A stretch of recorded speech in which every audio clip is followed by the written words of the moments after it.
Randy then just starts dropping absolute bombshells. These were crazy. He said, "I'd never love you like I loved my first wife." Lisa didn't know that he'd been married once. He'd been married twice before her. Just a quick disclaimer, the content presented in this podcast is based on real events and may contain graphic descriptions of violence, crime scenes and other disturbing material. Listener discretion is advised. This episode is sponsored by Think Forensic. Think Forensic are a one-stop shop for all things forensic science and crime solving.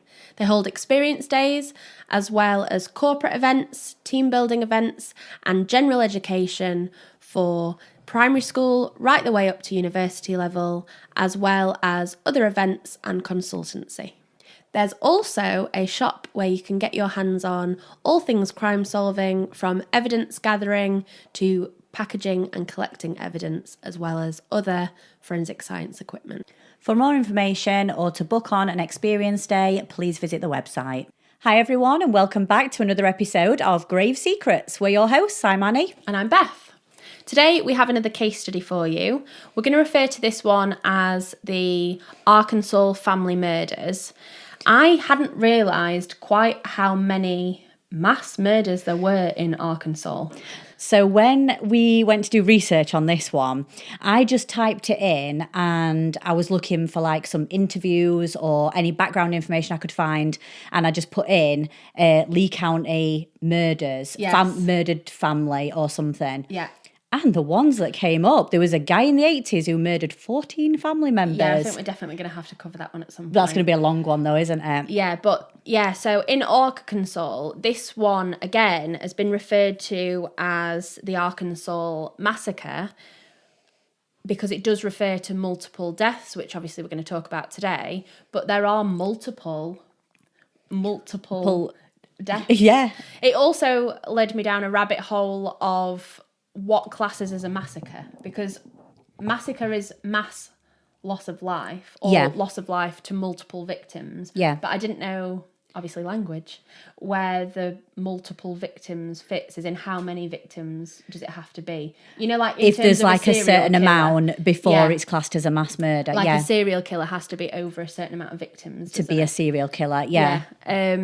But yeah, so that sent me down a rabbit. And you've got different names as well. If you, so if someone gets murdered like this and it all happens at once, yes, or if there's a cooling off period in between, it's obviously called different things. And then you isn't get it? spree killings. Yeah. It all gets very complicated. But again, I think these are just terms that people have coined. I don't think they necessarily don't know what they mean anything, do they? Yeah, and I think people just throw them around a lot as well, don't they? And to get the to get. Especially basically. Especially in any documentaries and stuff like that. It makes you want to watch it, doesn't it?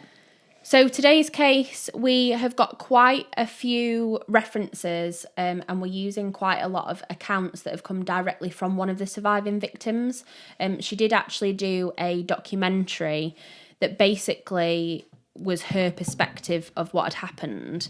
I've actually got a quote from her. She actually put on Facebook as basically an announcement before the documentary came out, and said that on the Discovery Channel, she was going to talk about what she'd endured 15 years ago. Her therapist actually suggested that she did take part in this documentary. Right, okay. And she wanted to control the narrative as much as possible. She said, "I understand that this will bring out the crazies asking questions, but my story covers what really happened. No rumour or hearsay, you're getting it straight from the horse's mouth." Yeah. She says she hopes it will be therapeutic for her, and she hopes that people will remember this and not ask ridiculous questions. She says it was the most difficult thing she's ever done, but she did it to honour her family and raise awareness to domestic violence. Yeah. So, yeah, quite a lot of what we're going to talk about has come directly from her. And from the officers as well that worked the case, because there's quite a lot out there, which is, we like these sort of cases though, don't we, where you can see direct from victims, from family members, from people who have worked the case, because we know then that the information is 100% accurate. Yeah. So we're going to talk about the family first to give you some context. Yeah. And then we're going to talk about the events that led to the murders and then the events that unfolded. I think that for this case is the easiest way of going about it. It is, and we had a bit of a debate about this, so let us know how you feel that we run, like our order of things, because there's two different ways to do the sort of podcast, and we don't like to sort of glamorize. We want to just tell you the story, but also we do want it to be a good listen. So we could, there's a few different ways we could do it, which we do debate about, don't we? We do, because sometimes it's one of those where we could kind of tease the story, which sounds awful, and then reveal what actually happened, or we can say these were the events up front, and this then is the talk facts, about it. It's almost like, do you go at it from an unraveling the story perspective, or do you go at it from the perspective of the investigators, where they come at it after the fact, and then everything works backwards? It is a hard one, isn't it? So let us know what you think and what you prefer to listen to. Again, we always tend to do it from a not sensationalizing, not a story point of view. We kind of try and stick to facts and then go that way. But in this case, you need the context first, so we're going to start there. And Beth is a really good storyteller. Well, thank you. So we're going to start with a woman called Lisa Reeves. It is Lisa that I've just been referencing. As you will find out, she is the surviving victim in this case. And Lisa grew up with her mother, Sylvia, and her father. She also had a younger brother, 5 years younger, and his name was Travis. Real tight-knit family unit. Again, it seems like in Arkansas that was quite common. They have quite nice, almost ranch-style family houses. I can imagine lots of kind of barbecues or cookouts or whatever you call them. That kind of thing. And she did say that she had a lovely upbringing. As her grandparents got older, her grandmother, Evelyn, developed Alzheimer's. So they then moved into the family home as well. And I thought it was really nice that even when they'd grown up, Travis still lived right next door. So you could just walk out of the house, walk to next door and see your brother. So even though they'd grown up and probably gone their separate ways at some point, they were all still right next door to each other, which I thought, I'm not sure if I could do it. I did think at first, I thought, oh, that's really lovely. And then I thought, ooh, could I do that or not? I guess houses in the UK are like, you'd be like very right close next to each other, whereas I guess you have joined more on, land. And being a terrace. In this case as well, it looked like almost like a farmhouse ranch style. So there did seem to be a little bit more distance land in between the two. But in terms of Lisa, again, she had a lovely upbringing from what she says. And she grew up in a religious household. So they used to go to church every weekend. Again, quite a tight-knit community. And she used to go out with her friends like any of us do when we're young.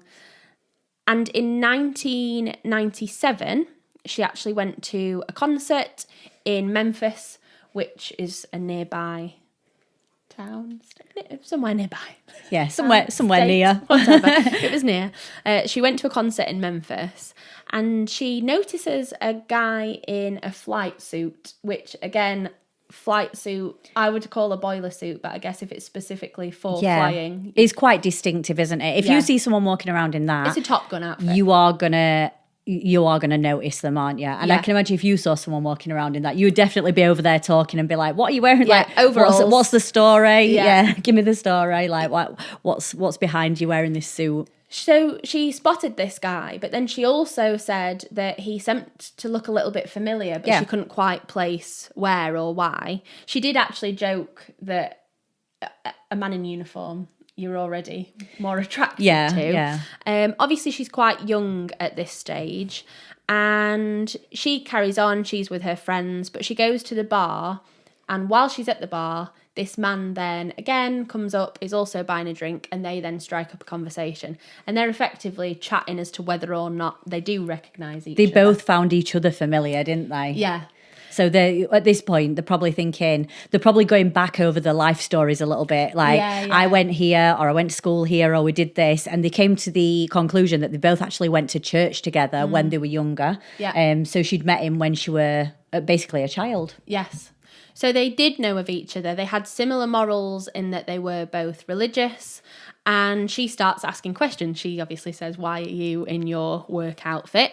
At that point, he then states that he's actually in the air reserve and he was coming off an exercise that he'd been on. So they keep talking, and at this point, she obviously remembers that this man is called Randy. Now, we are going to refer to him as Randy because that's what everyone knew him as. However, his actual name was Gordon. But we'll He was called Gordon Randall. Yes, Gordon Randall. He goes by his middle name and the shortened version of it, just to confuse things a little bit more. Yeah. So Lisa and Randy then are obviously getting on really well. She said he was like fun, charming. She said he was really kind. And the pair then started talking over the phone after the fact.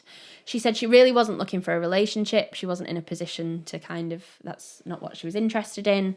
But because they got on so well, they found themselves just regularly chatting. I suppose it just naturally happens as well, doesn't it? If you start talking to someone all the time, it will naturally just develop into that sort of into a relationship, which is what it did with them two. Yeah. And the first Christmas that they spent together was in 1998. So obviously they met in 97. By 98, they're already spending Christmas together. Yeah. And when Randy came round to meet the family, he actually brought a flight suit to show the family. And I mean, I'm not sure how I feel about this. And a bag of like the equipment that they like use. So I imagine him getting the helmet out, like the flight goggles and things. I'm sorry, that'd give me the ick. Yeah, I think. And I think you'd love it.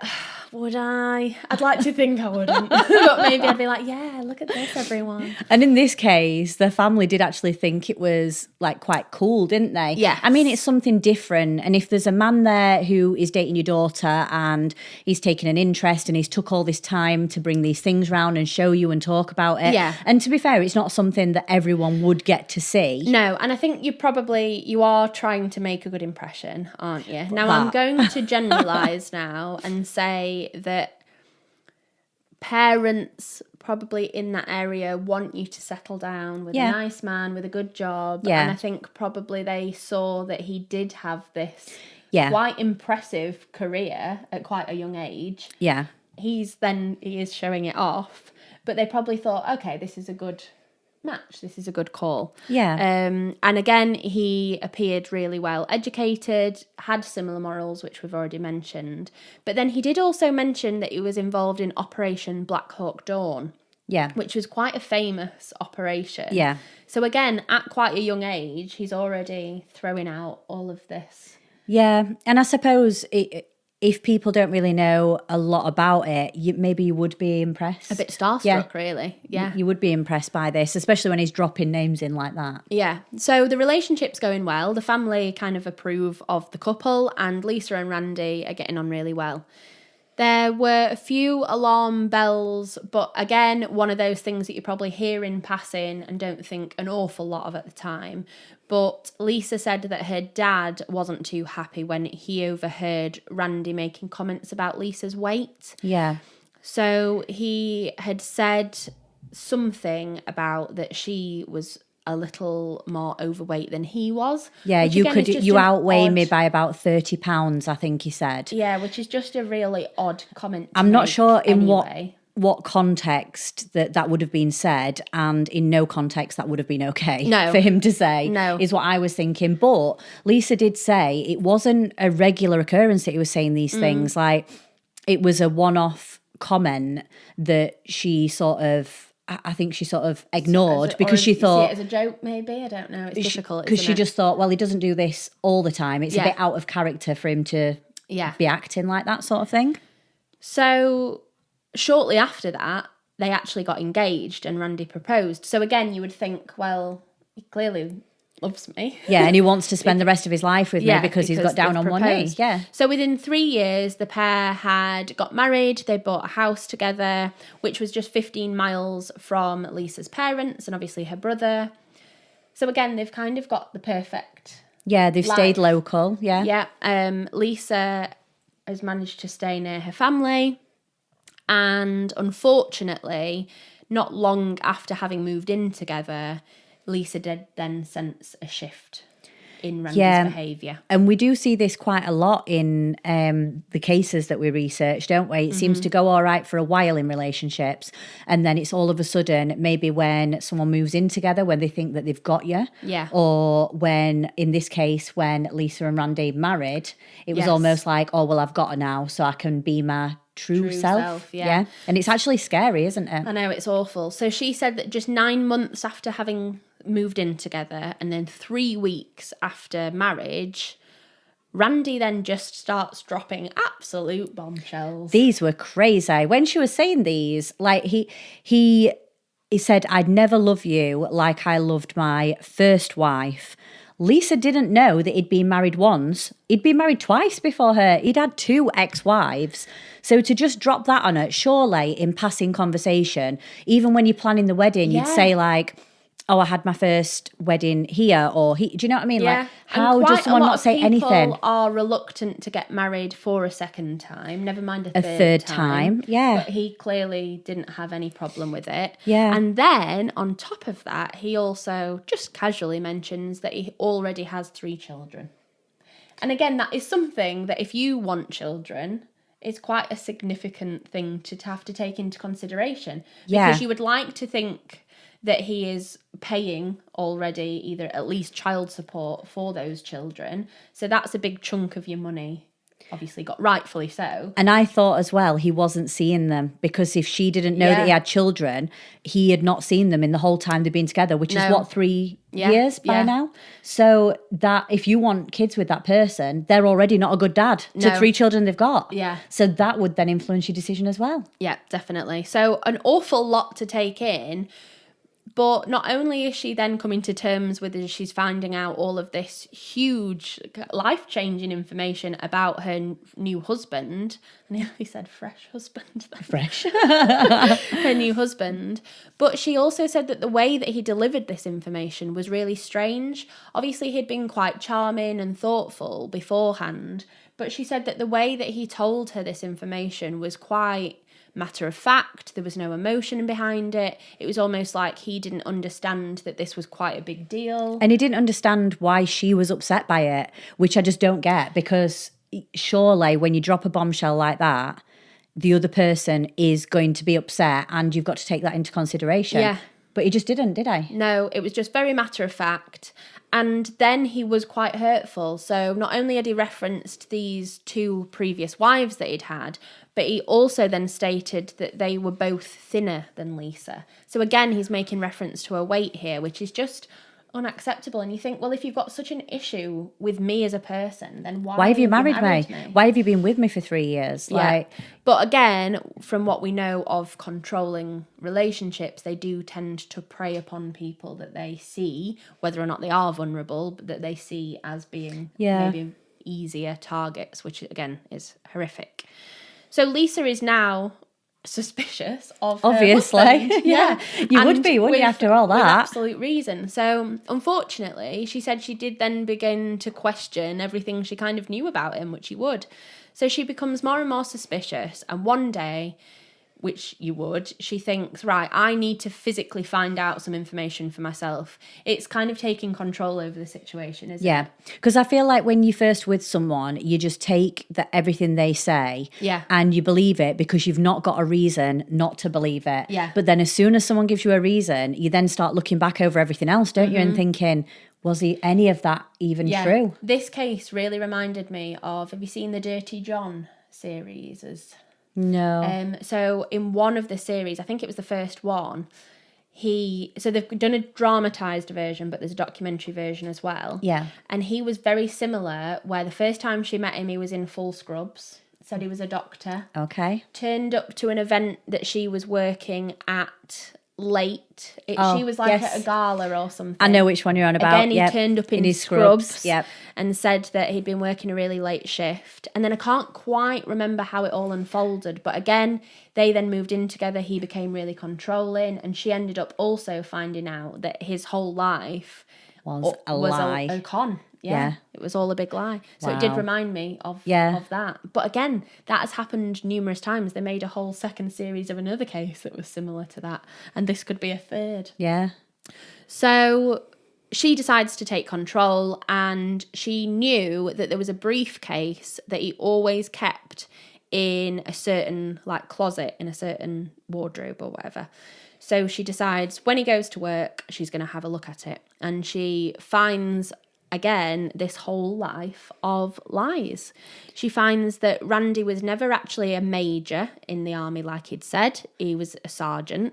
Now, again, there's nothing wrong with being a sergeant. It's just the fact that he's lied about it. He's making himself always sound better than what he is. Yes. But he's not gone too far from the truth. So he said he did certain things. So I think if people questioned him on it, he could probably give a good answer to someone who didn't know anything about it. Yeah. But because I don't even know the levels in the army. So even when they said this, I didn't know if it was a massive gap between these two or if it's just a few. A step up. Yeah. Yeah. He had obviously claimed that he'd flown planes, but actually he'd never been a qualified pilot, or as far as she was aware, he'd never necessarily flown a plane. She couldn't find any proof that he'd ever flown a plane. But then wouldn't you think that first night you met him, he's in a flying suit? Did he just put that flying suit on? Well, I would. And then go? Because who turns up to a concert? Even if you've just got back from an exercise, you just quickly get changed. You get changed, don't you? He was clearly doing that for attention. Yes. Yeah. And he obviously got it though, didn't he? Yeah. So I think it probably happened quite a few times where he went out in that suit and it did work, and it was just obviously on this chance. It'd be interesting to know whether that happened with the first two wives. Yes, if it was the same situation. And where are the first two wives as well? Because we don't actually know any information. With how this case unfolds, I hope someone's checked on the first two. Yeah. So she was obviously incredibly, shocked and upset by that she'd found out. And she was also angry. I think you are shocked by it, but you're upset that someone's lied to you. But it's also anger as well that, in a way, they think, you've sort of believed them. Yeah. So I'd be sort of angry at myself as well, even though it wasn't her fault. I know. You'd still blame yourself. And then she thought, well, has he even seen any conflict? So I think quite a lot of, obviously, his anger towards her, or his mood maybe, you would maybe say, well, if he has been in conflict and things like that, then it doesn't justify it, but it maybe is more of an understanding and a reason as to why. Yeah. But she then doesn't actually know whether he has seen any conflict.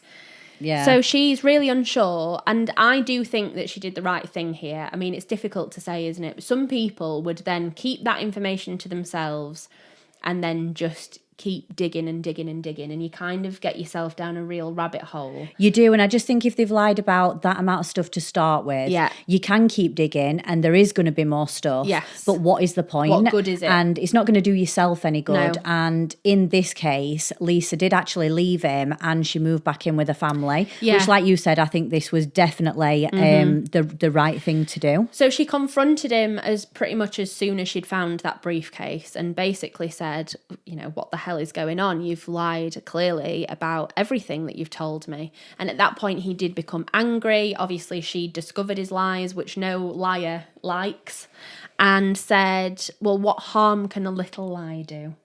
A little lie? Again, I'm sorry, but none of that was a little lie. No. And again, it's one of those where why lie? As I said, being a major in the army is not something to be ashamed of. Yeah, it's impressive in itself. So why would you have to then lie on top of?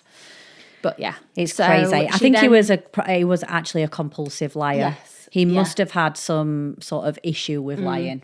So again, she then said, well, I can't trust you. So she moved out. She actually moved back to her parents' house. And then for the next 2 years, they did keep in contact and were kind of talking about whether or not they could make it work. Again, she comes from a religious background, so you wouldn't want to give up on a marriage. Not straight away, yeah. But so they're keeping in communication, but Lisa ultimately said, look, I do want a divorce. And he wouldn't even sign the divorce papers though, would he? So No. I think that is the last bit of control that you are giving up, because you've still got control over the other person for as long as you're saying, no, I'm not signing the divorce papers. Like, it's up to him, isn't it, to sign them? Yeah. And I think he probably thought, I'm not giving that up that quick. Yeah. So Lisa recalls a time that she was actually out on the patio, and I think she'd either just spoken to Randy or she was about to, and she ended up speaking to her father about it, and her father just said, look, there were kind of alarm bells. Yeah, there's something dodgy about him. You should go through with the divorce. I don't think you should stay with him, which, coming from your dad, if you kind of getting that acceptance that you are making the right decision, that probably gave her a bit more confidence as well. Yeah. And unfortunately, the day after she'd had that conversation with her father, he actually passed away from a stroke. So obviously her emotions are then heightened. Randy actually turned up at her father's funeral. I couldn't believe he turned up uninvited to a funeral. Like, I understand he knew the family. I understand, like, at one point he had been a part of the family. Yeah. But that is the day where it will have been, like, how upset would Lisa have been? But this is another reason that I think he'd gone there, because she's at her most vulnerable. Yeah. As well. Yeah. And she's probably more likely to accept what he's got to say because of what she's going through. But again, kudos to Lisa, because she actually begged Randy at the funeral to just sign the divorce papers. Obviously, that's what her father wanted, so she was sticking by that decision. And over the course of that year then, the pair only spoke twice. But on one of these occasions, Randy turned around and said, no fat girl is going to divorce me, which again is just disgusting. But again, like you say, it's that level of control. It's the last kind of hold that he has over her. So I thought, like, him saying all these things to her, you expect to see a photo of him and him be some sort of, I don't know what Adonis. I was expecting from him, but it was not what I saw, put it that way. Yeah. And I looked and I was like, is this guy seriously, I know, like, putting women down for the weight and their appearance, like, looking like that? Yeah, no. But the audacity. Yeah. So she sticks to her guns, but ultimately she's now moving on with her life, but unfortunately she is still married to Randy.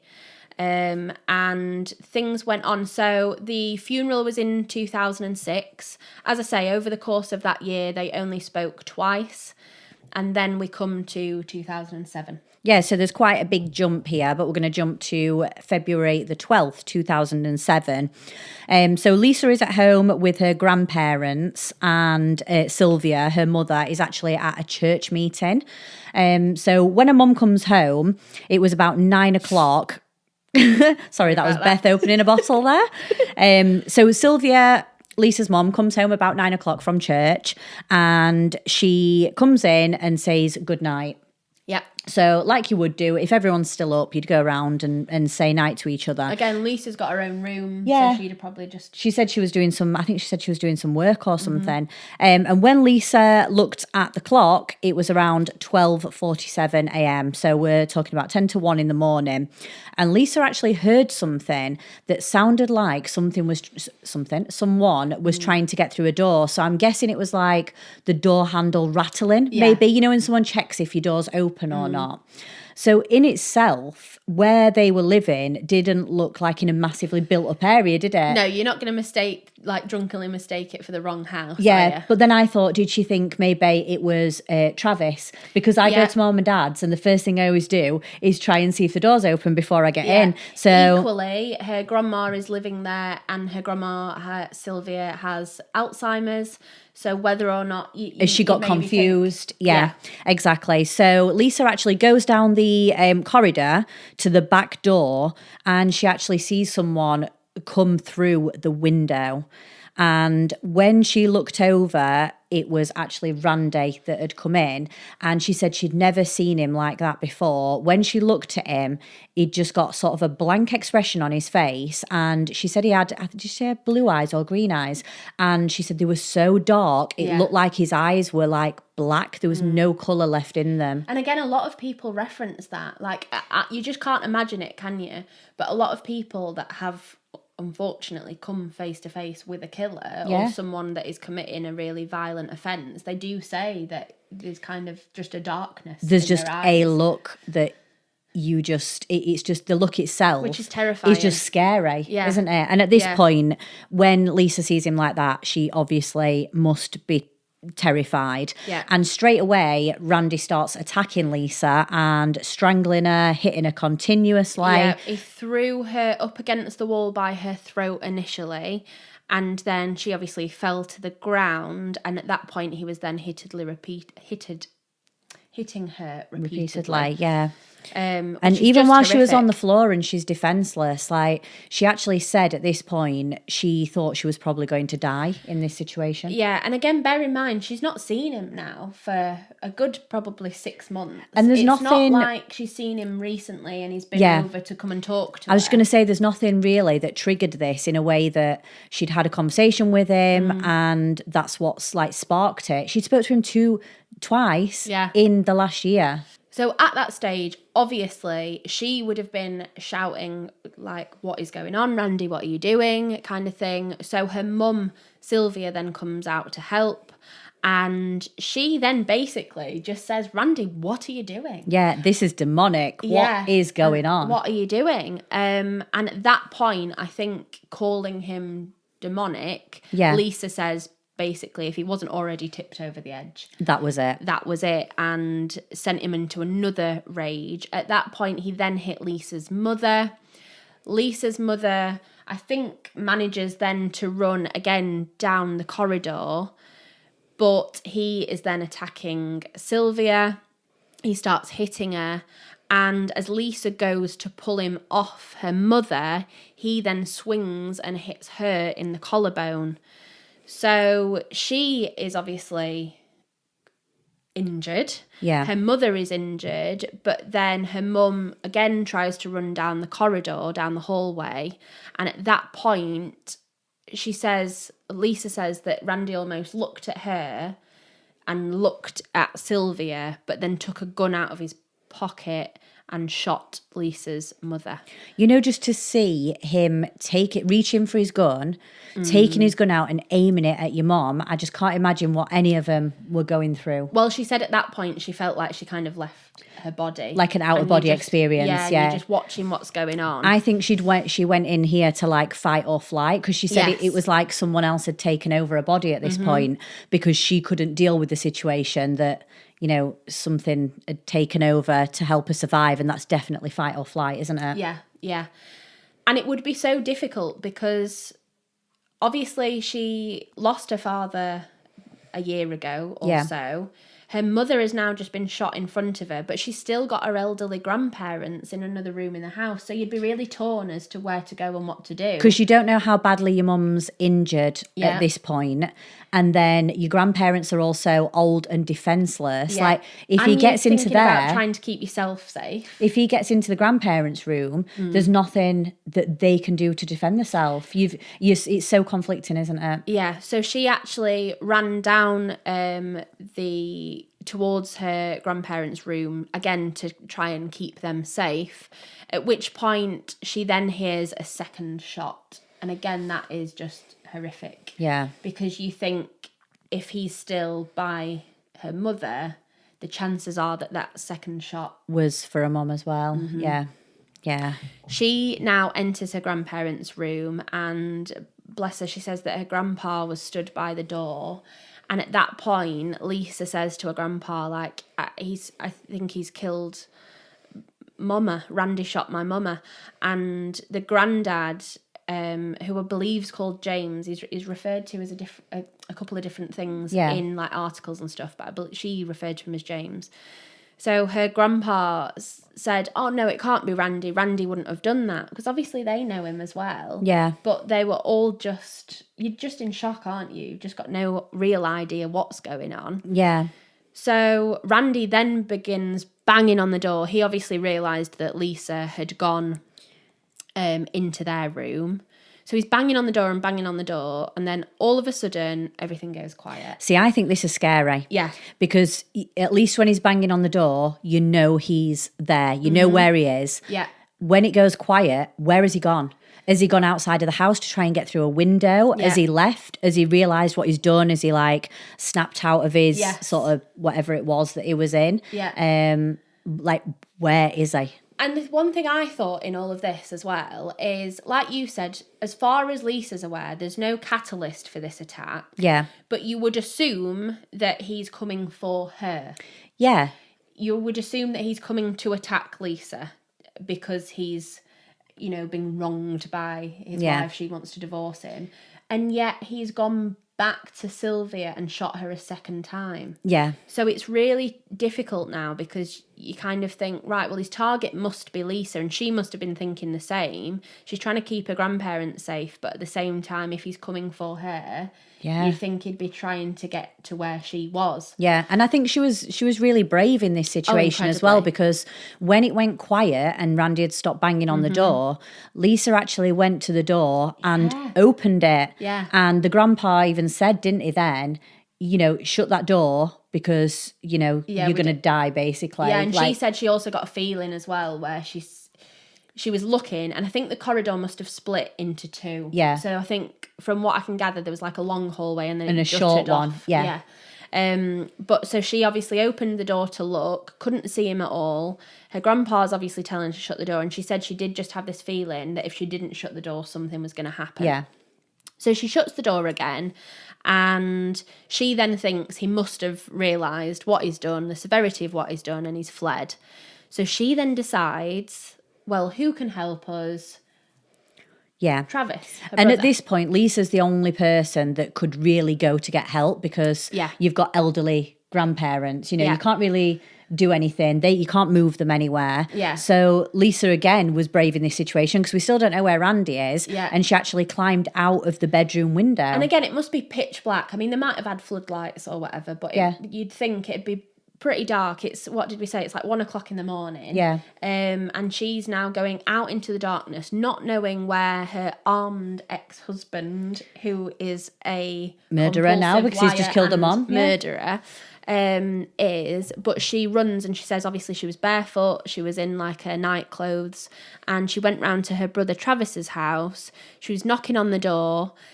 Travis actually had 2 children, but thankfully they weren't in the home at that time. That is so lucky that they weren't there in general. But she actually said that he hadn't woken up when she was knocking on the door, so she'd let herself in, but she physically had to wake him up. He was obviously, you know, you wouldn't know what was going on. Be so confused, wouldn't you? Yeah. And she just said, you know, you need to help me, kind of thing. So he then jumps up, gets his gun, and goes out to his back porch to try and get help. I think initially she'd actually asked him to ring 911. Yeah. But he said that he was going to go out and look for Randy and she check. rang 911. So she rang 911. I don't know if it's the same with you with these stories. Like, it sounds like something off from a film. Yeah. Because they just jump out of bed and grab a gun. And then you think, oh, that's America, isn't it? I know. Like, you just, get your gun from your bedside table and just go outside. Yeah, like, no, it's really I feel odd. like it's quite crazy for us to say, isn't it? Yeah, yeah. To think that you would just be armed that easily. Yeah. So he then leaves. She's then on to 911 and obviously tells them what's happened. At that point, she would have referenced her ex-husband's name. Well, I say ex-husband, they are still technically married. Yeah. And she then says, you know, you need to get someone here. Now, they then ask her to go, which again is crazy.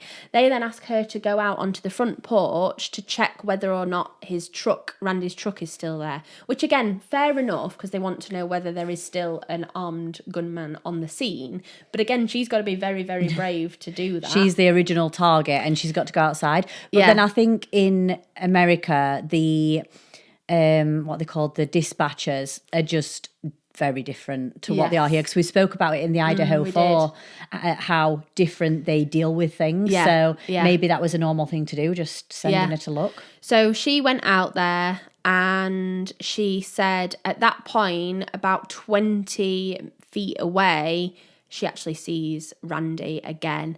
And at this point, he's coming out of the same window that she left through. So from her grandparents' home. So you now know, grandparents' bedroom. So you now know that he's been in that room. He got through the door and is being in contact with the grandparents. That is so scary because you are thinking, what's happened? Do you go and try and help? Do you wait for the police? Like, there'd be so many different things running through your head in that situation. All of that, from even being in the room with her grandparents to then waking her brother up to then being on the call to 911, has probably been a matter of minutes. Yeah. Like 3 or 4 minutes, and all that has unravelled. So the next thing she hears is effectively a shootout, and that is Travis shooting at Randy and Randy shooting back at Travis. Lisa is then running back towards her brother's house, and she says that she was kind of falling over. She was on her knees. She said she was swapping between obviously vomiting because she's in such shock and she's in this fight or flight, and praying for her life, which is just absolutely horrific. You can't even imagine. It is like something out of a film. It is. But at that point, Travis, she sees in the distance driving his truck away from the property, but then there's like a gully, so there's kind of a big dip off the track that obviously their houses are on. And at that point, he kind of, his car goes into the dip. So you would assume at that point that he has unfortunately been shot. Yeah. And if you saw the photos from the crime scene of Travis's truck, I mean, Travis had been shot quite a few times, but the bullet holes in his truck, there was absolutely loads. And I don't know how he managed to do this, but Travis actually managed to ring Lisa and say, look, Lisa, I've been shot quite a few times. It's quite severe. Yeah, he said, will you look after the kids? Yeah, he said, I've been shot at least 5 times that I can tell. He believed he'd been shot in his head. And then, it's just heartbreaking because he obviously, again, now thinks that he's going to die, and then has to ask his sister if she will look after his kids for him. Yeah, it's horrific, isn't it? So Mike Middleton was the special agent, is it? He was referred to as special agent. Because I thought a special agent was like for these like Secret Services stuff or FBI or CIA or something. So he was referred to as a special agent, but then he was also referred to as, I'll have to check my notes, but I think like lead investigator. Yeah. Or something along those lines. So he was the main person who worked the case, and he actually received a phone call at 2:30 a.m. So remember us saying it was just before 1 a.m. when Randy came into the house. This is quite a lot of time later that the police had been rang. So he was told there was a shooting at the Reeves residence, and he already knew of the family, didn't he? Because his wife had got some of the same friends and they'd actually met at certain events. So he did know of the family. And I think in these local places, they do tend to sort of know each other, don't they? But again, even though he knew of him, there'd been no issues. It's not like one of these where you're like, oh yeah, I've heard that family I've heard of them before. Yeah. It just didn't make any sense. But he was told that there were multiple victims, and the lead county deputy, who again I think may be Middleton, then does a sweep of the property but actually can't locate Randy. And Lisa did reference that she couldn't understand why no police had kind of turned up prior to that or before that. Yeah, because she'd rang the police and it seemed to take them, I know everything at that point will go in slow motion, but it seemed to take so long for the police to get there. But later she actually found out the police did turn up and they were in fact shot at by Randy. At that point, they'd identified that Randy had an AK-47. Wow, yeah, which was insane. And he'd actually shot at the police officers, so they had then had to leave the scene. So they had tried to get there once already. Which is awful because, again, she would feel like she's not being rescued, that no one's coming to her rescue, but actually they had. They tried, they were trying, So Middleton then enters the Reeves family home and actually found that the grandpa, James, had actually left his bedroom to go and find his daughter, Sylvia. and they were unfortunately found. He was laid on top of his daughter, protecting her till the end of his life. So Sylvia had been shot twice, but James had been shot, they said, execution style, so shot to the back of the head. Which is just horrific, isn't it? Because he'd clearly managed to get out of the bedroom, go and find his daughter. He would have found his daughter dead, and then he's then shot by Randy. And you just think at that point, why? Why are you killing more people than... I mean, one person's unnecessary, but do you know what I mean? Yeah. It's one of those where what harm, realistically, is he going to do? Yeah.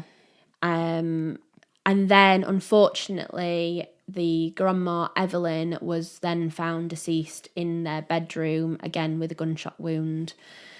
So officers from Little Rock were actually called in to assist with the investigation because obviously they've got a dangerous and armed suspect still at large at this point, even though they know who it is. Yeah, and they don't know what time he left the property either. So it could have been, an hour ago, it could have been half an hour ago, it could have been however many hours. And then they have to work out from the property where he can have got to in that radius to then try and track down where he is. So the investigation begins at this stage. Obviously, Travis was taken to hospital in the hopes that he would survive, but again, he's been shot at numerous times. Again, just based on the gunshots to the car, there was at least 5 or 6 shots there, so it was unlikely. They didn't think that Travis was going to survive. Obviously, an officer has also been shot, and so their priority is absolutely to find Gordon Randall Wathney. And protect the public. I believe it's pronounced Wathney. Yeah. Yeah, and protect the public because he's a danger to everyone. Yeah, so they did actually put it out there on the news with a picture of him, which again is kind of a catch-22. We have talked about this before. Yeah. Because you're going to strike fear into everyone in Arkansas, really, in terms of fearing for an armed gunman. But at least they know what he looks like, and at least they know who to look out for. And not to approach. Yeah, exactly. They then posted officers outside Randy's parents' home in the hope that he might kind of return to them, potentially. And then they were also checking truck stops. Yeah. But realistically, they've got no idea where he might be going or what his plan is. Because again, we've said that you would have thought that his main aim in this attack was to attack Lisa, but actually he's done the opposite. Yeah, but it's also scary for Lisa because she's now thinking, is he going to come back for me? Yeah. And is he going to come back and attack me? Yeah. Like, that's what I would be thinking. Is he hid somewhere? Yes. And, when I'm least expecting it, is he going to do the same to me? So, state investigators then interview Lisa, at which point she is then informed that unfortunately her mother Sylvia and both of her grandparents have in fact been murdered by her husband. Wow. Which is just horrific. It's awful. And then she's told that a deputy had turned up to try and save her, but they were also shot. So the case has then hit the news. A manhunt has been launched and they are looking for Wathney. Intel, obviously, from Lisa is crucial, but she says, unfortunately, she just had no idea either where he might be going or what his plan was. Yeah, because I think they asked her, where do you think he might go? Thinking, well, if you was his wife, do you know any places? Yeah. But she actually didn't, and the police had gone to his house to see if he was there. The house was, in fact, empty, but they did find a lot of weapons in the house. So the house that the police searched was actually the one that they had shared before Lisa had moved out. So all these weapons were found in there, but the police still knew that he had got weapons on him. Yeah. So I think they were quite worried as well, not only the threat to the public, but if the police did come across him, there was going to be some sort of shootout and someone was going to end up getting hurt. Yeah, I thought it was quite interesting because Middleton, you could tell in his interviews that he was really fearful of a shootout. And again, we've referenced that in America, guns are a lot more common. But he said that when searching the property, he knew it was 2 floors. They've obviously got to clear it room by room. And they were just scared that, if he was kind of upstairs, it could shoot down. Yeah. And so it was interesting because you could tell that it was a really real fear, despite the fact that it probably is a lot more common. Yeah. In terms of something that they have to deal with. Yeah. So they found ammunition, body armor, multiple pistols, and then other weapons, but these didn't match the casings that had been found at the scenes. So they'd found multiple gun casings, obviously at the Reeves home, in the driveway, about a dozen, they said. And then about 18 casings in Travis's yard that had come from a rifle. So they now know that he's armed with at least 2 other weapons that haven't then been found at his home. It's scary how many weapons he had in the house, to say how unstable he was as well. Yeah. I don't know what the checks are in America to go through to get a gun. I think you can actually go and buy one, can't you, if you've got, ID, whereas over here, and if again, someone's going to have a gun, you need them, don't they? Yeah, so. But like here, you need a proper gun license. It needs to be cleared by the police and whatever. You have else. to state what you're using it for as well, don't you? Yeah, like a shotgun or something, which people would be using to, I don't know, like hunting or clay pigeons or something. Yeah. So the intelligence team are obviously gathering information at that point, and they are then made aware that Randy's actually recently lost his job, which no one knew about. Obviously, Lisa wasn't aware of that, but it also seemed like anyone close to Randy had no awareness of that either. So that could be some sort of trigger, like maybe. Potential stressor, yeah. Yeah. So his car and his registration number was put on what they call a BOLO, so it's a be on the lookout, and that goes out to everyone. Yeah. So, well, all the police forces, I'm guessing. So they said the sheriff's department and the state police were both alerted, which again, I think from what I can gather, is sheriff local, and then state police is obviously the your whole wider police, state. Right? Yeah, it's very confusing.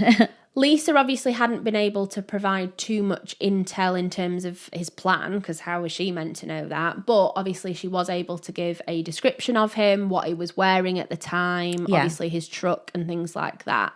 And so they put that out on the BOLO as well as the reg plate for his vehicle. They then, which again I thought was great police work, put a tracker on his mobile device. Yep. But after 3 hours, they are still just effectively waiting for any sign of him. And again, Middleton did say that unfortunately he kind of was one step ahead because they didn't know where he was going next. Yeah. They've got people kind of They don't even know what direction he's gone in because they've had no sightings of him. Yeah. And it's now 3 hours past, but you don't know whether there's been at least 2 hours prior to that. Yeah. So after 6 p.m, which was about 15 hours after the murders had taken place, a local sheriff, obviously from a different area, then rang Middleton to say that Wathney had actually just used his debit card and it had flagged. So this was in Laredo in Texas, which coincidentally is close to the border with Mexico. Ah, okay. So he, again, is concerned that if they go and try and approach Wathney, that he is, again, going to get into a shootout with the police. Yeah. But about 40 minutes later, a dispatcher actually rang and said, Mr. Middleton, we have him. He then wanted to check that there had been no incident with the police. Yeah, that there was no casualties. Yeah, but they did state that he was in custody. And despite the fact that in his vehicle there was the AK-47, there were 5 magazines, 4 of which were still loaded, a pistol which was found on his person, and then additional .40 caliber or .4 caliber ammunition in the truck, a camouflage jacket, and then multiple maps. So they still don't know what his motive was, what the plan was there. But obviously he's heading towards a border for Mexico. Yeah. When obviously he was placed in custody, he was read his rights and he refused to give a statement without a lawyer present. So he obviously knew what he was doing. Yeah, he definitely did. And I mean, I'm glad that they got him at the point that they did, because if they'd have gone across the border, we don't know what would have actually happened. So he was then charged with 3 counts of capital murder, attempted capital murder, and attempted murder in the first degree.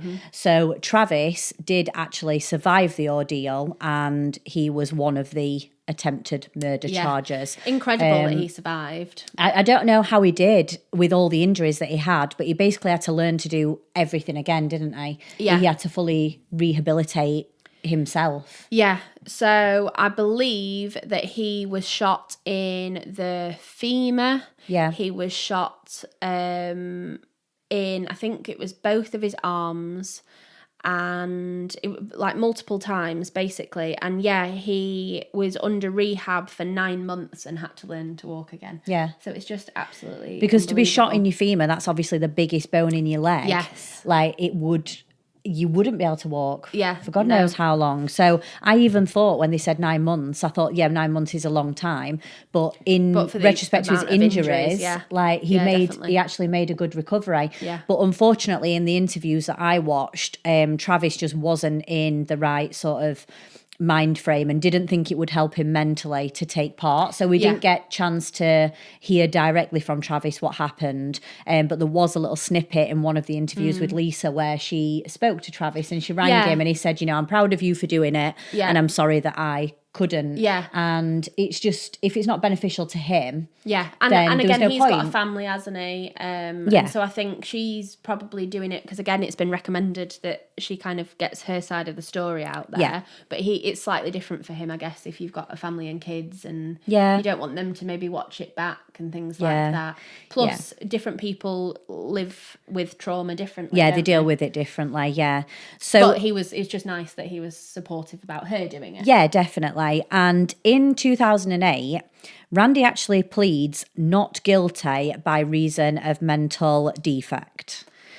Yeah. So he's basically saying that he had some sort of maybe blackout. He'd stated that he didn't remember. He didn't know what he'd done. Yeah, his lawyer basically said on his behalf that PTSD had taken over.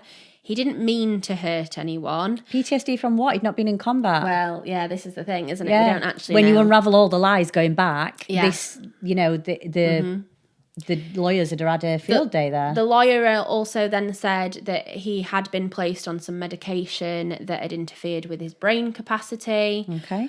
But it's difficult, isn't it? Because we can't say for certain. Obviously, he'd have to be assessed, I'm assuming, by a psychiatrist to decide whether or not he did have capacity. Which I'm guessing it would have been done in this situation. But to me, it wasn't a kind of flash, what's the phrase that they use for when it's just spur of the moment attack kind of thing. Yeah, there's the name. There's the two names I was talking about earlier, where there's a cooling off period in between and one where there isn't, and I can't remember it now. But to me, it was premeditated because he'd clearly loaded multiple weapons. He'd loaded his car with the weapons and things like that. He'd specifically set out to their home. Yeah, and I do think that the not having killed Lisa was intentional. Yeah. And like she says, to make her suffer. Yeah, to make her suffer. And That's I just horrible. don't see that as being an out of body, mentally it definitely unstable attack. No, it definitely comes across as premeditated. Yeah. And Randy Gwathney was actually found guilty and sentenced. I mean, these sentences in America are crazy, aren't they? They are. I found it interesting, though, because before conviction, the jury actually were asked to reconvene because they were looking at the death penalty for Wathney in this case. But before the hearing for that ever began, the judge dismissed the jury and basically said that overnight obviously the Reeves family and Lisa had actually had a change of heart and they decided to waiver the death penalty. Okay. So they didn't want him to receive the death sentence. So I don't think that I would either, because it's a lot of people will say it's the easy way out because he doesn't have to suffer with his consequences. Yeah. Whereas if you sat in prison for the rest of your life, I think that is much more of a punishment. It's a tricky one, isn't it? Because again, in America, we did an episode on the death penalty. If you haven't already listened to it, then I recommend it. But they do often sit on death row for years and years and years, yeah. But yeah, whether or not it's the easy way out. So the judge said that they weren't going to have a judgment phase, and Lisa actually stated, his life as he knows it and as he's ever known it is over. Yeah. He will be in a very small cell and not allowed to drive or do whatever he wants whenever he wants, watch what he wants. So she felt like justice was then served. Yeah. So yeah, Wathney's sentence was crazy. When I read this, I thought, am I reading this right? I know. And it was 999 years plus 40 years for shooting Travis and the officer. So the officer was actually a St. Francis County deputy, and their name was Tracy Jackson. Again, thankfully survived, but yeah, just a horrific attack. Horrific ordeal for everyone. For everyone, yeah. Definitely. And at this point as well, Gwathney had still refused a divorce. Mm-hmm. So, like, surely there's something that would, when that person goes to prison for murdering your family, it's an automatic divorce. But again, I'm sure I've heard of this before, where like even when the person is in prison, they are still kind of holding it over the other person. And it was actually 12 years that went by before Lisa was actually granted or handed divorce papers that Wathney had actually signed. That's crazy. So she was still married for 12 years to the person who killed her entire family. Yeah. Well, tried to kill her entire family and tried to kill her. Yeah, yeah. Wow. It's just, absolutely horrific, isn't it? Yeah. And the fact that she lived is obviously incredible, and the fact that her brother survived is incredible. But, and you would unfortunately think this, she did say, and she said multiple times, why couldn't he have just killed me? Why did he have to murder my family? I'd have rather it had have just been me. Yeah. Well, they didn't do anything wrong, but neither did she. No. She's a victim in this as much as her family members. Yeah, she is. And it's just something absolutely horrific to live with and deal with. Yeah. So that's it for today's case. Obviously, we just want to remember the victims in this case. So Lisa Reeves and Travis, her brother, and obviously the county deputy Tracy Jackson are the surviving victims.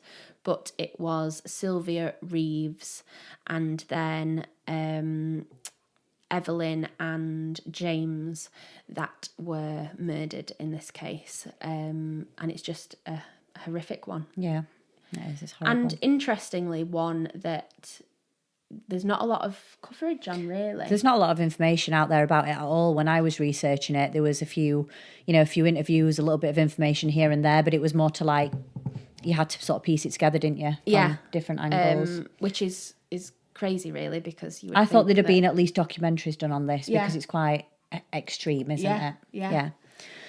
So I think that is it for today's case, yeah? Yeah. We'll wrap it up there. So make sure you are following us on social media. As usual, let us know in the comments if there is anything you want us to cover. Mm-hmm. And if you can, and if you've got 2 minutes, go on and leave us a 5-star review on Spotify or Apple or wherever you listen to your podcast, because we've actually got quite a few reviews on there, but we haven't got any written wordy ones. We've got one. Go on. So Tell go us on, you like do his it. voice.